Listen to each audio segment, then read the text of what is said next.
พระครูโคสิทธิปริยัตยาภรณ์เจ้าคณะตำบลสุเทพเขตหนึ่ง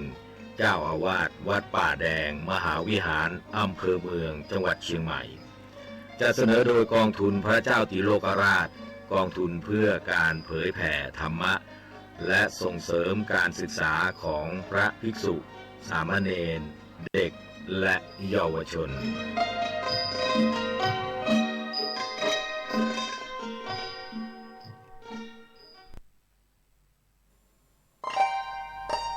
สว่างนอกโดยแสงไฟสว่างในด้วยแสงธรรมเจริญสุขท่านผู้ฟังทุกท่านวันนี้ก็ปากกับอาตมาภาพพระครูโคสิทธิปริยัตยาภรณ์ในรายการลมโพรายการนี้มีให้ท่านฟังทุกวันเสาร์และวันอาทิตย์โดยจะเริ่มตั้งแต่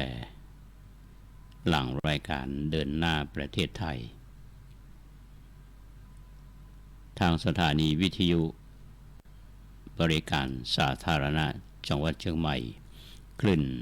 พัฒนาคุณภาพชีวิต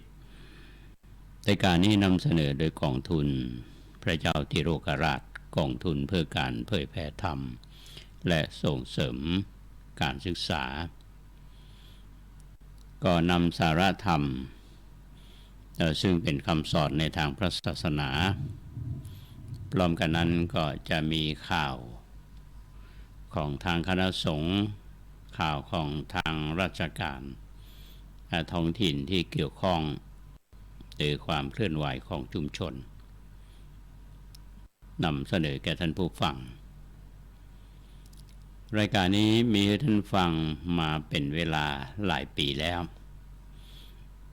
ท่านที่เป็นแฟนรายการนี้ก็คงจะจำได้ว่าเริ่มแรกนั้นเราออกอากาศทางสถานีวิทยุฐานอากาศ013เชียงใหม่ทาง FM AM เป็นเวลาหลายปีโดยทางสถานีก็ถวายเวลาต่อมาทางนโยบายของกองทัพบกเพิ่นก็เปลี่ยนแต่เขาก็มาออกอากาศทางสถานีวิทยุสาธารณะจังหวัดเชียงใหม่ซึ่งเป็นสถานีที่ทางวัดป่าแดงได้จัดตั้งขึ้นมาเพื่อที่จะได้ประชาสัมพันธ์เผยแพร่ธรรมะขององค์สมเด็จพระสัมมาสัมพุทธเจ้าโดยตรงและเผยแพร่กิจกรรมพร้อมกันนั้นเราก็ทำงานร่วมกันทางสถานีวิทยุ FM 104.50 เมกะเฮิรตซ์หรือว่าสถานีของวัดฝ่ายหินซึ่งก็เป็นความร่วมมือกันทางสองวัดคือวัดป่าแดงกับวัดป่าแดงกับวัดฝ่ายหินซึ่งขณะนี้ท่านพระครูสมุวิศวัตรวรกิจโจท่านผู้อำนวยการสถานีก็ทำหน้าที่เป็นเจ้าหน้าที่ทางเทคนิคพร้อมกันนั้นเขาก็มีทีมงานคุณเกษตรเพชรสำริดซึ่งก็ได้ทำหน้าที่รายงานข่าวเพื่อท่านผู้ฟังได้ฟังกันทางสถานีวิทยุแห่งนี้เพราะฉะนั้นวันนี้อาตมาภาพก็คงจะได้นำเรื่องราวที่เคยนำเสนอแก่ท่านผู้ฟังมาปีใหม่ก็หลายวันหลายท่านก็อาจจะลืมไปละอาตมาโดยเฉพาะรายการร่มโพนี้ก็นำเรื่องราวของพระอัครเรียกว่าอาทิติมหาเถระคือพระจำนวน80รูปหลายๆรูปเนี่ยก็ควรที่จะนำมาช่วงนี้ก็นำเรื่องของเจ้าสักยะมาเล่าสู่ท่านทั้งหลายฟังกันก่อนที่จะเข้าสู่เนื้อหาเรื่องราวของท่านพระอนุรุตก็ขออนุโมทนากับพี่น้องท่านผู้ฟังที่รับฟังรายการนี้โดยตรงทางสถานีวิทยุแห่งนี้ที่สามารถจะส่งกระจายเสียงในครอบคลุมก็คิดว่าคงในจังหวัดเชียงใหม่เฮาและจังหวัดใกล้เคียงเช่นจังหวัดลำพูนเป็นต้น และแถมช่องทางหนึ่งท่านก็สามารถที่จะติดตามได้ใน Facebook ในนามของท่านพระครูโคสิทธิ์ปริยัตยพรซึ่งท่านหลายท่านก็กำลังติดตามอยู่ในขณะนี้แล้วก็มีเพจของคลื่นพัฒนาคุณภาพชีวิตท่านก็สามารถที่จะติดตามได้อันนี้เป็นช่องทางหนึ่งอันนี้ก็ต้องอนุโมทนากับท่านที่ติดตามนะครับฟังรับชมกันมาตลอดในครั้งที่แล้วอาตมาภาพได้เล่าเรื่องของท่านพระอนุรุตพระอนุรุตนี่เป็นเจ้าสาขยะเป็นเจ้าชายหนึ่งในจำนวนนั้นที่ออกติดตาม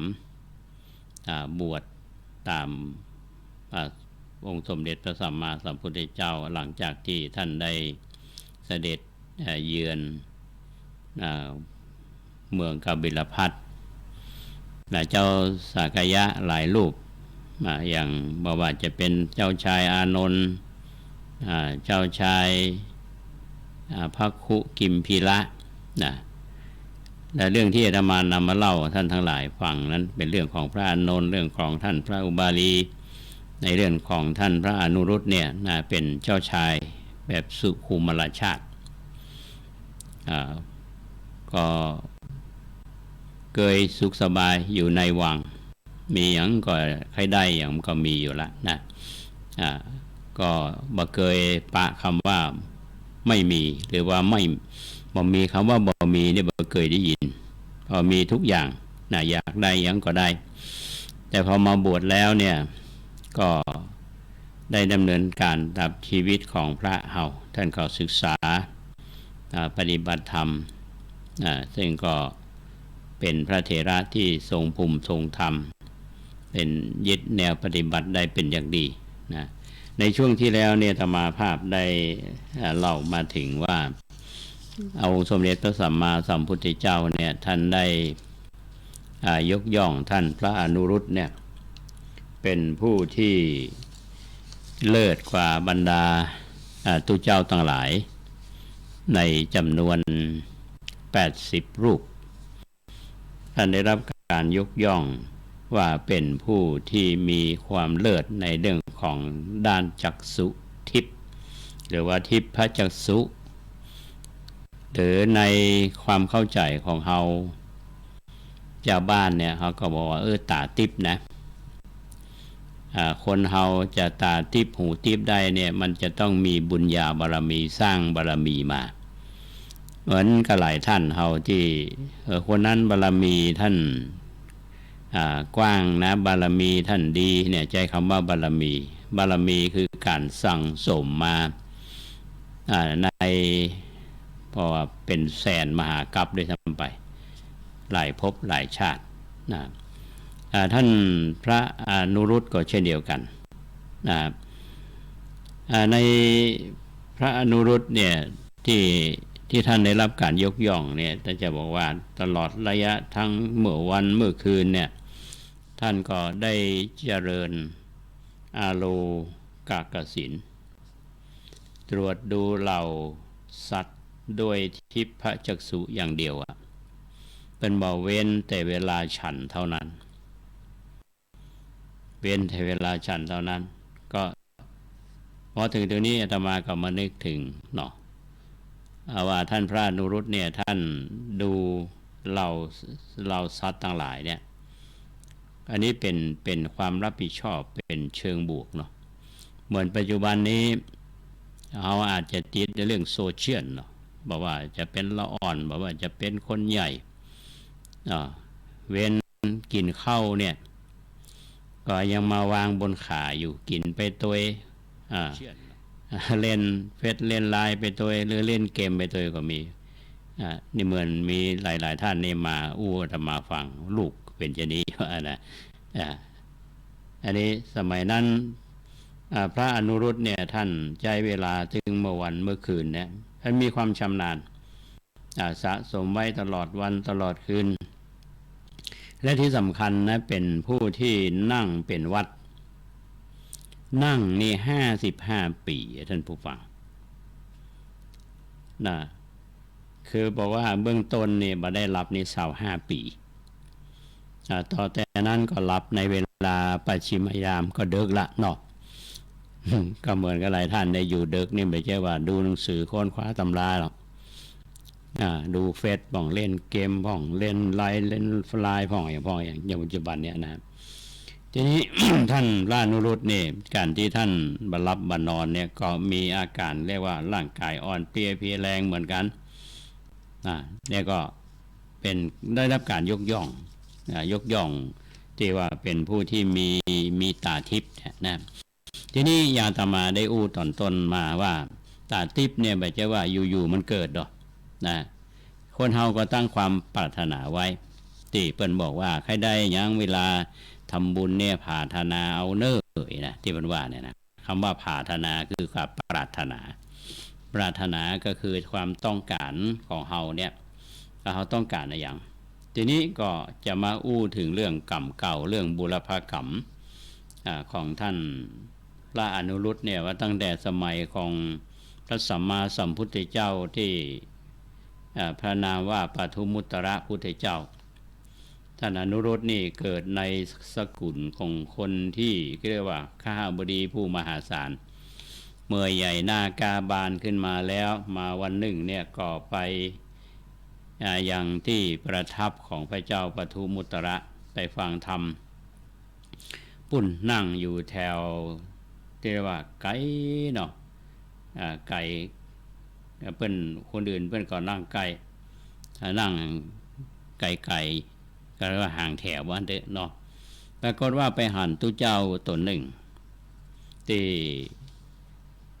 พระปทุมุตระพุทธเจ้าเนี่ยได้สถาปนาในตำแหน่งยอดกว่าภิกษุเจ้าที่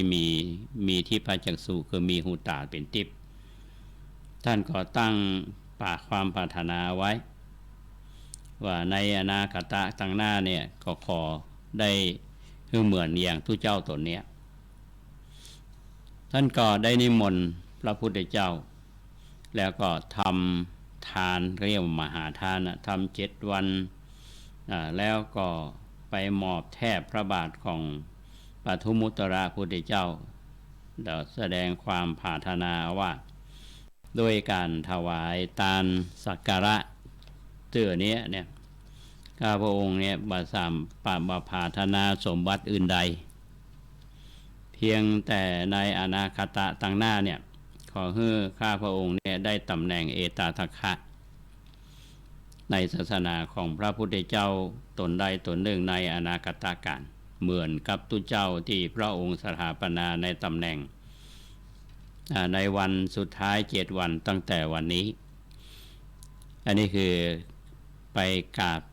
แตบไตรไวสาปรารถนาต่อหน้าพระพุทธเจ้าปทุมุตระพระศาสดาก็ได้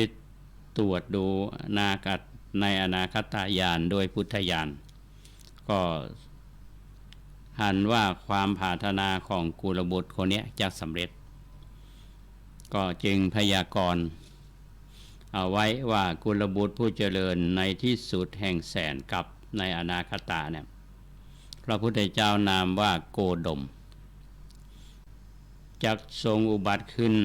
ท่านจักมีชื่อว่าอนุรุทธะ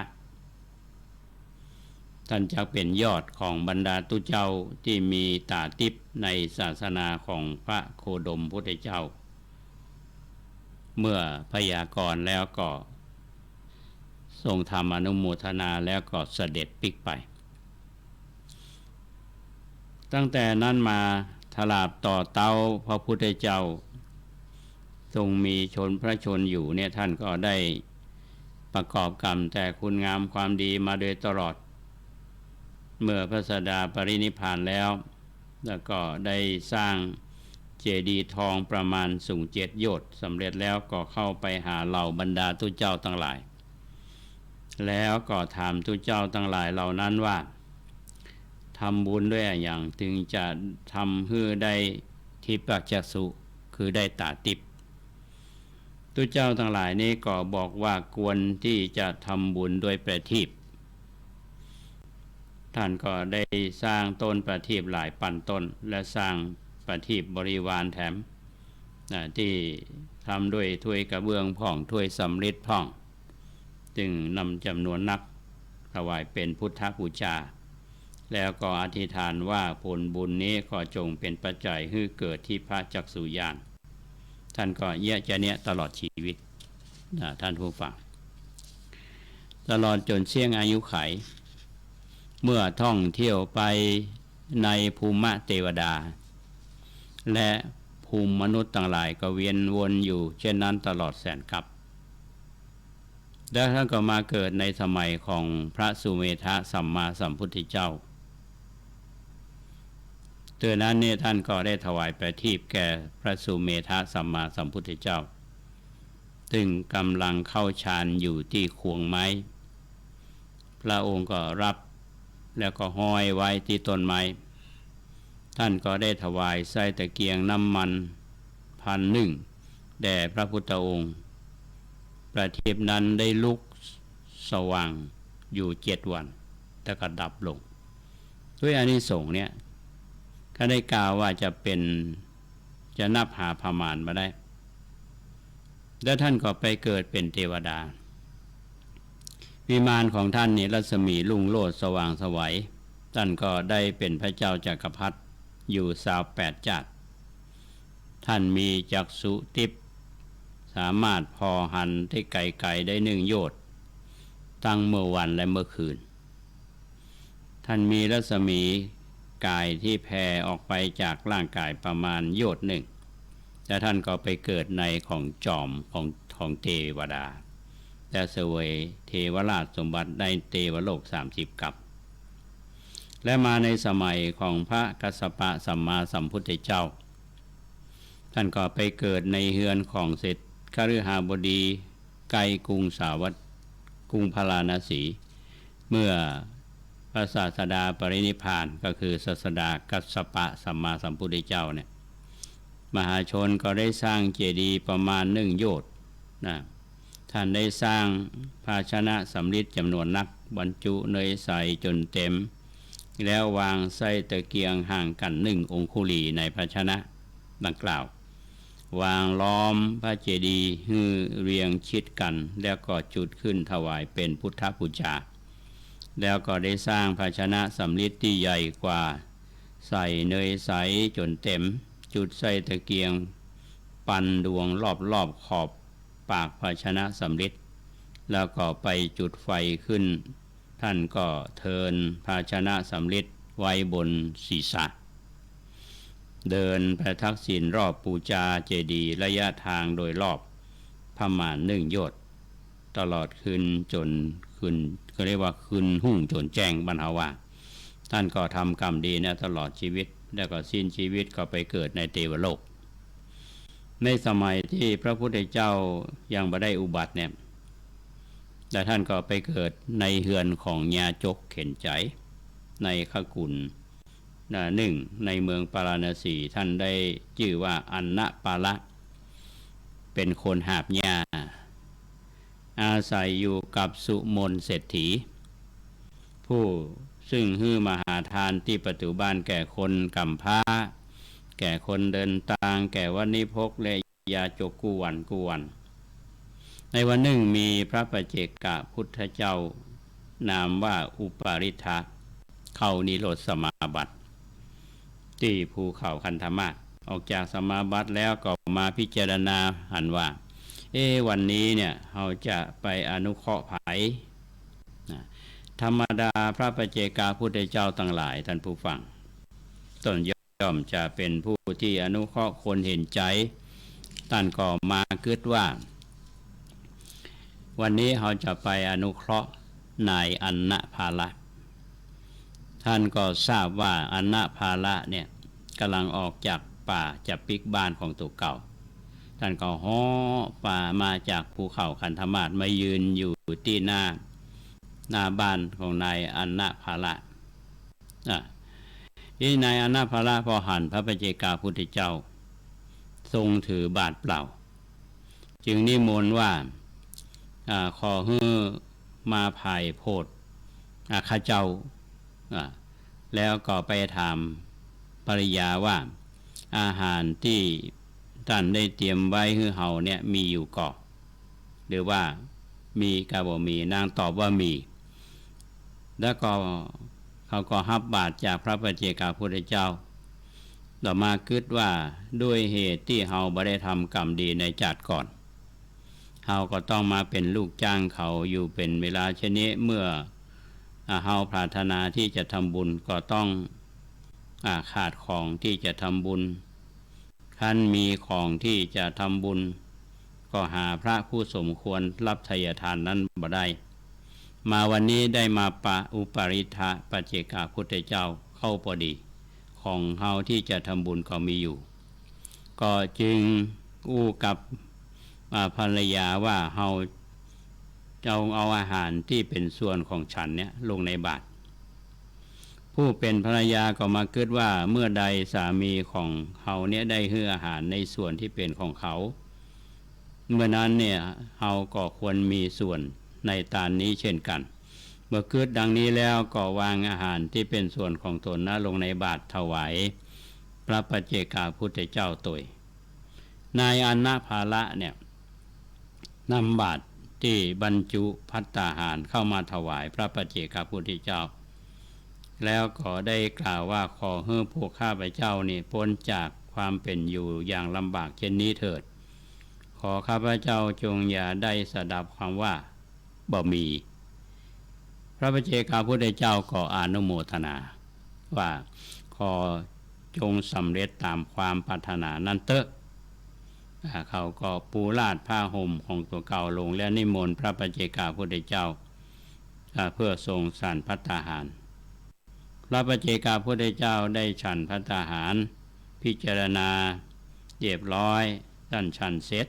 แล้วนี่อานาภานะก็เอาน้ำเข้าไปถวายเอาน้ำเข้าไปล้างบาตรเสร็จภัตตกิจแล้วพระปัจเจกพุทธเจ้าก็ได้กระทำอนุโมทนาว่าสิ่งที่ท่านต้องการแล้วปรารถนาแล้วก็จงสำเร็จท่านผู้ฟัง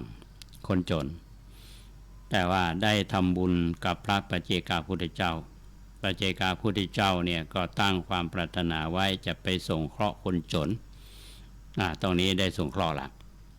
อาหารที่ถวายก็ไม่ได้เลยเลิศเป็นอาหารที่พอมีอยู่เนี่ยถวายทีนี้เทวดาที่สิงสถิตอยู่ที่ชัด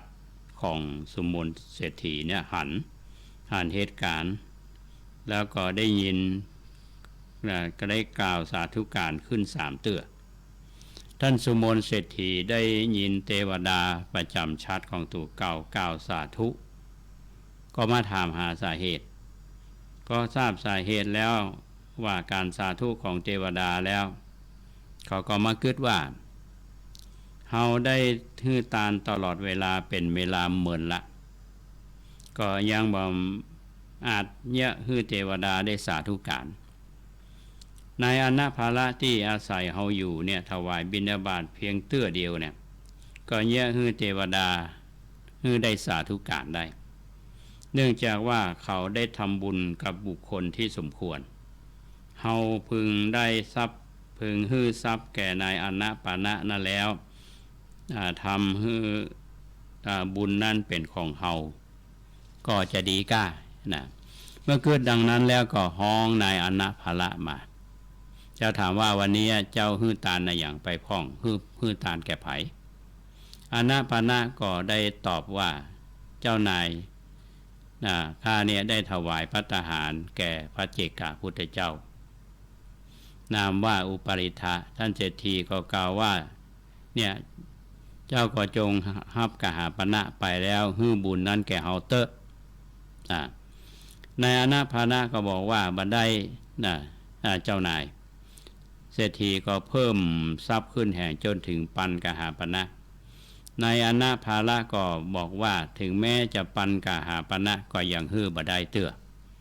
เศรษฐีก็อ้อนวอนขอฮื้อมีส่วนบุญแก่ให้เป็นผู้ที่มีส่วนบุญตัวเตอะอนาภาละนี่ก็บอกว่าข้าพเจ้าบ่สามารถบ่ทราบเลยว่าส่วนบุญนั้นควรจะฮื้อหรือว่าควรบ่ฮื้อทางที่ดีนั้นขอไปถามพระปัจเจกพุทธเจ้าดู ถ้าควรฮื้อก็จะฮื้อถ้าบ่ควรฮื้อก็บ่ฮื้อนะอันนี้อาศัยเป็นอยู่นะท่านผู้ฟังเนี่ยบุญเนี่ยขอส่วนบุญขอแบ่งบุญนะขอเอาเงินฮื้อเนี่ยขอให้มีส่วนบุญนะเนี่ยอาจารย์ได้ว่าการรับส่วนบุญนั้นมันเป็นที่เกิดจากเจ้าของบุญที่เป็นมอบฮื้อเนาะนะอันนี้นายอนาภาระนี่ก็เปิ้นก็ฉลาดอยู่นะจะฮื้อกับบ่ฮื้อบ่เชิงปฏิเสธโดยเด็ดขาดเนาะเพราะว่าอาศัยเจ้านายอยู่ก็ทางออกที่ดีก็ควรไปปรึกษาท่านปัจเจกพุทธเจ้านายอนาภาระนี่ก็ไปถามพระปัจเจกพุทธเจ้าก็เรียนให้ท่านฟังว่าสมมติเศรษฐีซึ่งเป็นเจ้านายเนี่ยฮื้อทรัพย์ปันกหาปณะแล้วขอส่วนบุญในบิณฑบาตที่ถวายแก่กับผมบ้านเด้อเนาะแล้วควรจะฮื้อกับบ่ฮื้อนะพระปัจเจกพุทธเจ้าเพิ่นก็กล่าวว่าเพิ่นว่าเฮาจะอู้หูฟังว่าอย่างนั้นเนาะเพิ่นยกตัวอย่างว่าในตำบลเนี้ยมี100 เรือนเฮาจุดไปทีบในเรือนหลังหนึ่งแล้วเรือนอื่นนี่เขาเอาตะเกียงมาขอต่อไฟถือไป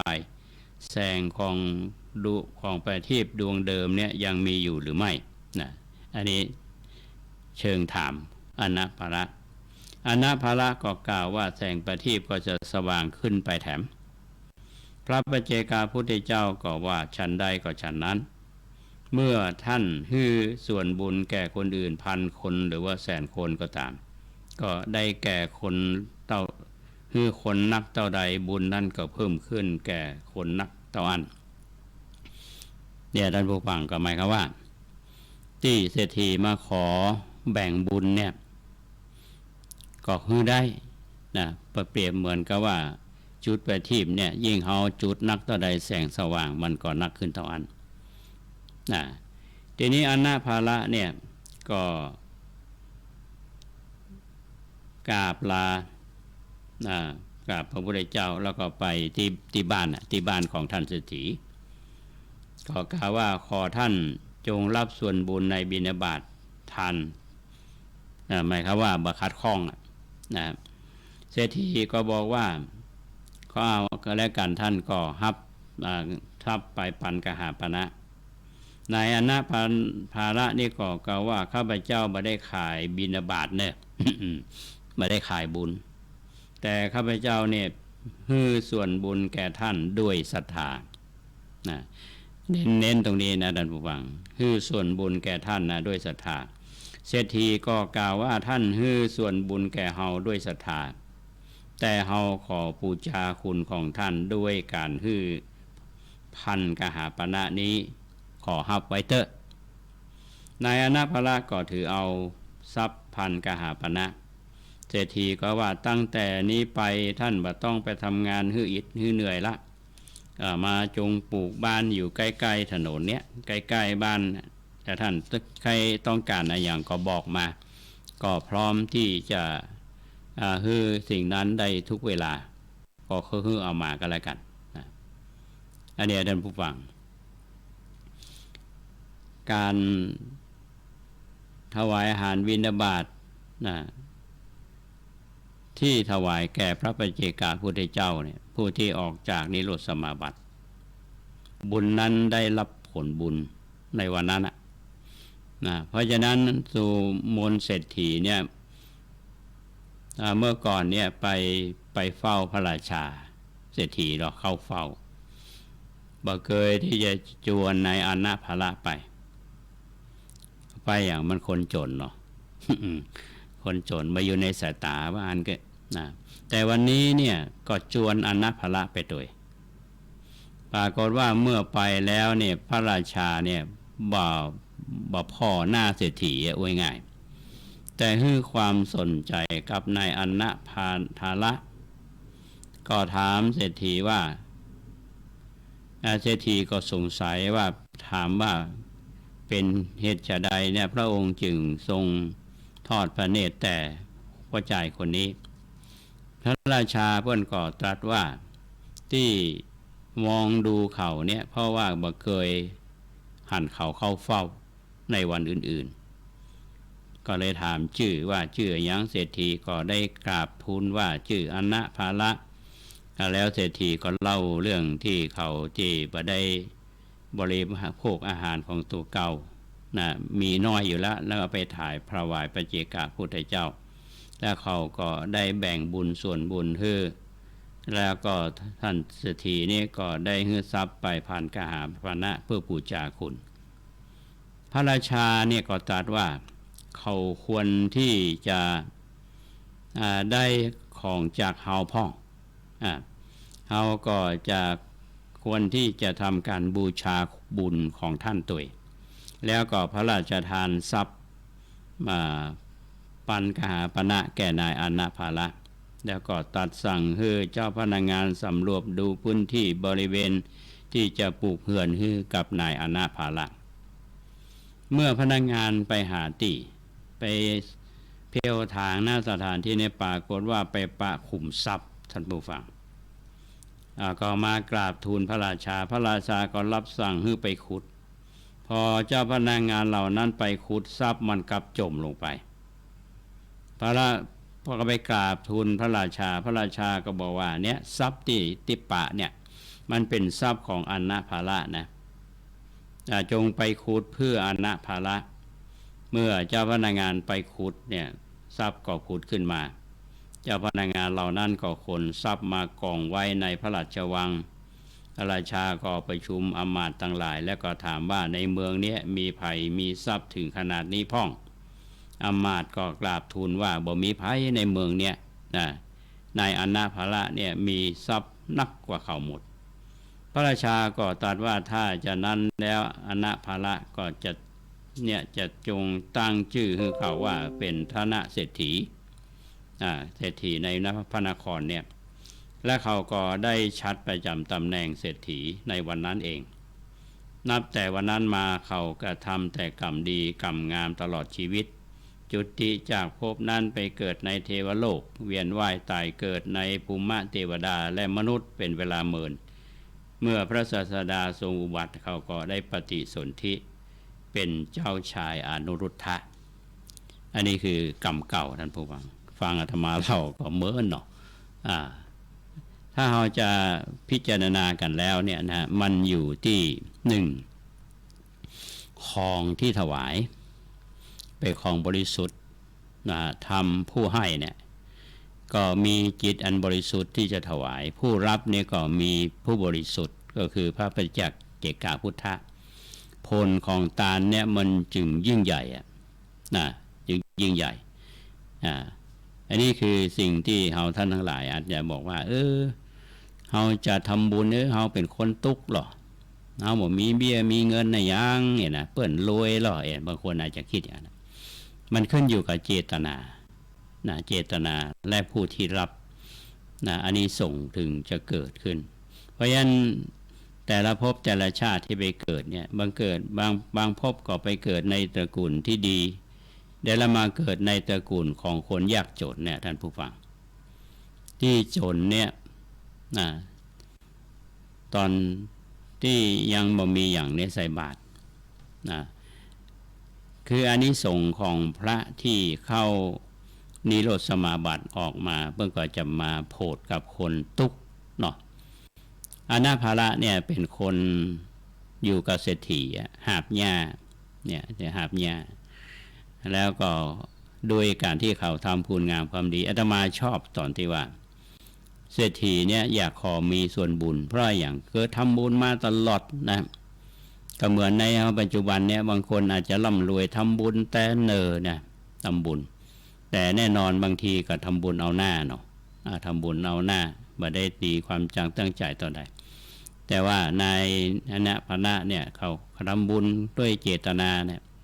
เขาก็ด้วยความบริสุทธิ์เศรษฐีเนี่ยเทวดาประจำบ้านเศรษฐียังสาธุการก็แปลกใจนะสาธุที่ลูกน้องคนเก่าเนี่ยได้ทำบุญเนี่ยก็สืบมาก็ขอมีส่วนบุญแม้แต่ไปเข้าพระเจ้าแผ่นดินนะพระเจ้าแผ่นดินขอมีส่วนบุญ แล้วก็ฮือประทานกหาปณะแล้วก็หาฮือที่ไปปลูกบ้านปลูกเฮือนได้พระขุมทรัพย์เนี่ยขุมทรัพย์เนี่ยก็เป็นบุญของเขาอนะภาระต่อมาก็ได้เป็นเศรษฐีชื่อว่าธนะเศรษฐีก็คือเศรษฐีที่มีทรัพย์แล้วก็ทำความดีตลอดในชีวิตต่อมาท่านก็มาเกิดเป็นพระอนุรุตคำว่าไม่มีเนี่ยมันมีอยู่ช่วงนั้น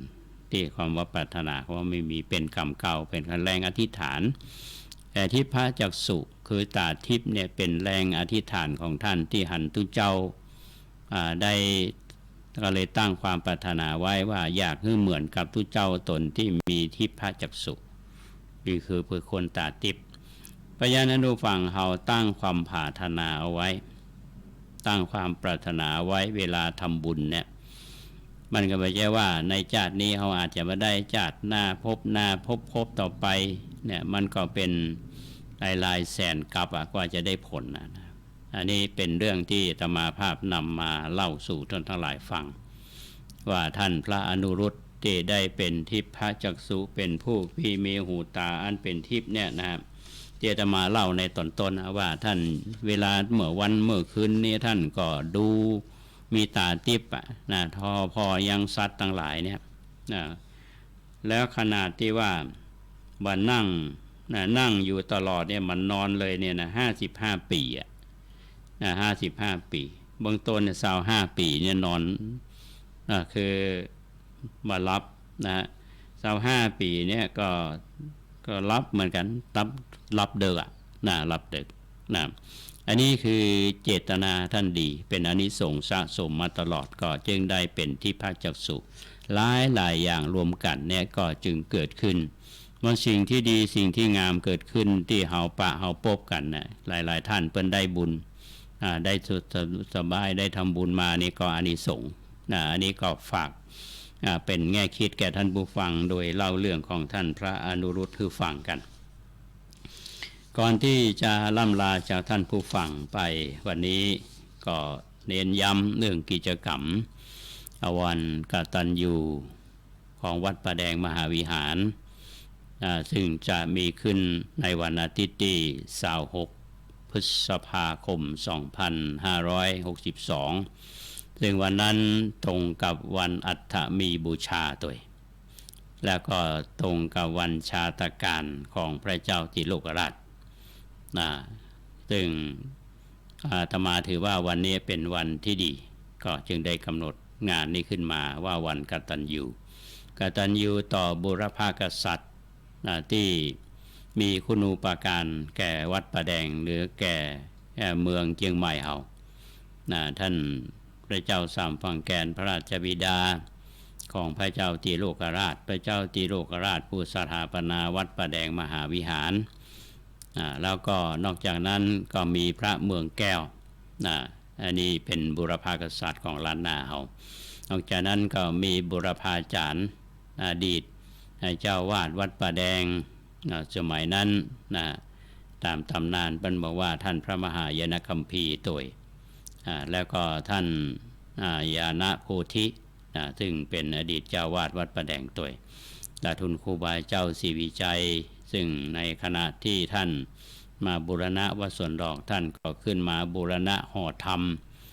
วัดประแดงตัวก็ถือว่ามาเป็นบารมีของครูบาเจ้าตัวท่านครูบาอองอดีตเจ้าวาดวัดประแดงอาตมาถือว่าหมู่เฮาท่านทั้งหลายเนี่ยต้องแสดงความกตัญญูต่อท่านเหล่านี้และผู้ที่มีพระคุณต่อหมู่เฮาท่านทั้งหลายที่ท่านได้ลาลับไปแล้วถึงจะเมินเท่าใดถ้าเฮานึกถึงคุณงามความดีของท่านนำมาประกาศยกย่องเชิดชูบูชามันก็จะเป็นมาคุ้มหัวคุ้มเก้าแก่หมู่เฮาในฐานะที่เฮาฮู้บุญคุณของท่านก็เชิญชวนท่านทั้งหลายร่วมทำบุญกันในช่วงเช้าของวันที่26นี้ก็จะมีบวงสรวงดวงพระวิญญาณของบุรพากษัตริย์แล้วก็ทักษิณานุปทานนิมนต์พระสังฆเจ้าในเขตของตำบลสุเทพพามาแล้วก็จะมีการเจริญพุทธมนต์สืบจัตตาหลวงนิมนต์พระเถระสังฆะมาเจริญพุทธมนต์มอบทุนการศึกษาแก่พระภิกษุสงฆ์สมณเณรตลอดพระป่าบูรณะ ขึ้นไดนาควัดป่าแดงเฮาท่านที่จะมีจิตศรัทธาจะร่วมบุญกันเป็นเจ้าภาพเป็นผู้มีส่วนแห่งบุญเป็นเจ้าภาพพระไตรเจ้าภาพทายทานแล้วก็เจ้าภาพลงทานเจ้าภาพทุนการศึกษาก็สามารถที่จะติดต่อได้ที่อาตมาภาพพระครูโคสิทธิ์ปริยัตยพรที่วัดป่าแดงมหาวิหารมีเวลามาเยี่ยมมาใจพอกันพ่องก็ได้เนาะหรือว่าโทรศัพท์มาอู้เอ่ยกันแจ้งความจำนงที่หมายเลข0818815690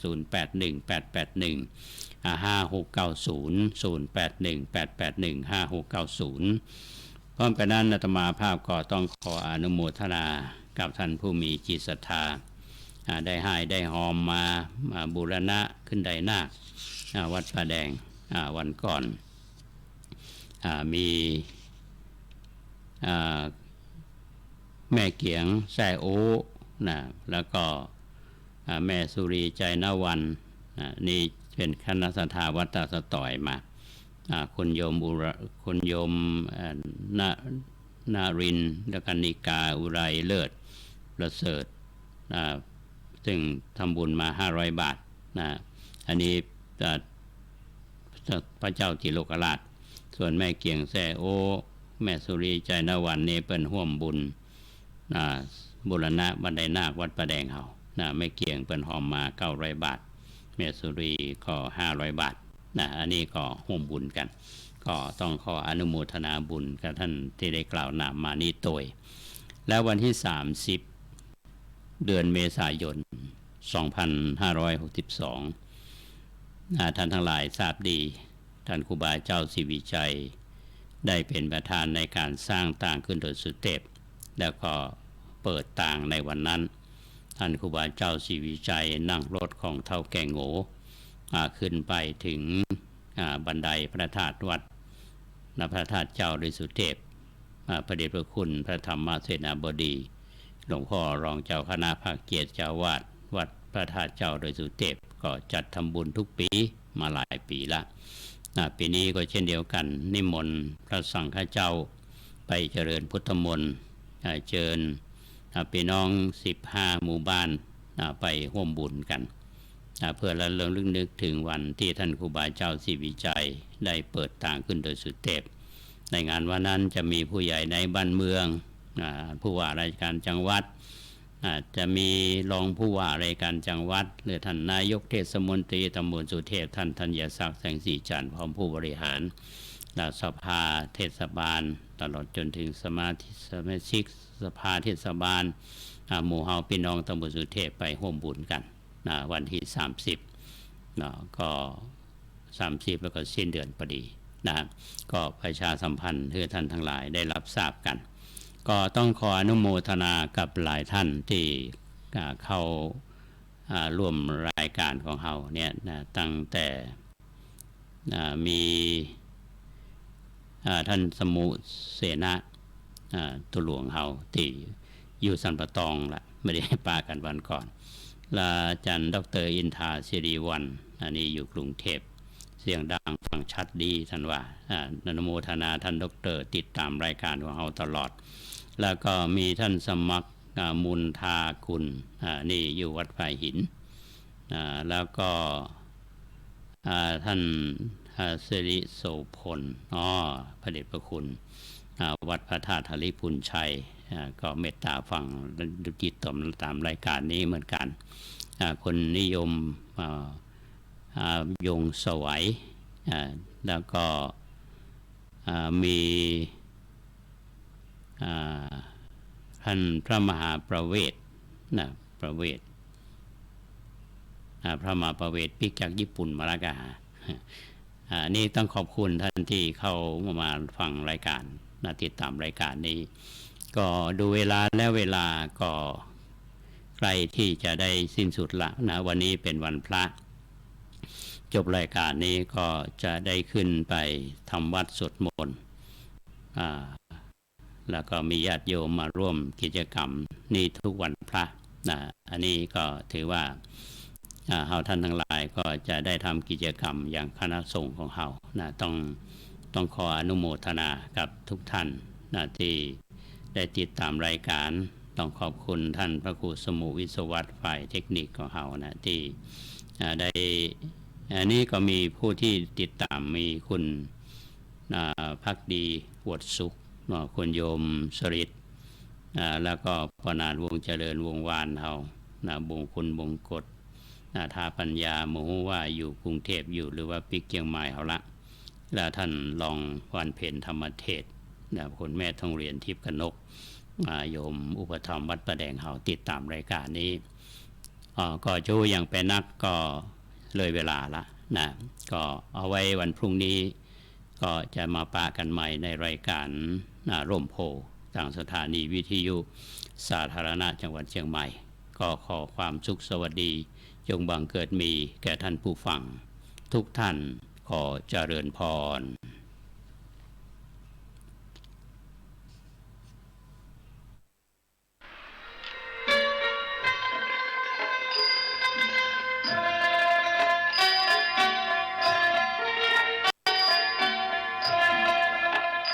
ที่ท่านได้รับฟัง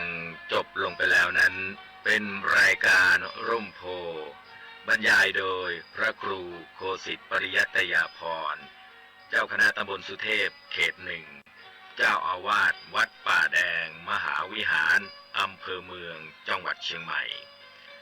ท่านจะติดตามรับฟังรายการนี้ได้เป็นประจำในเวลานี้ขอเชิญชวนผู้มีจิตศรัทธาร่วมกองทุนพระเจ้าติโลกราช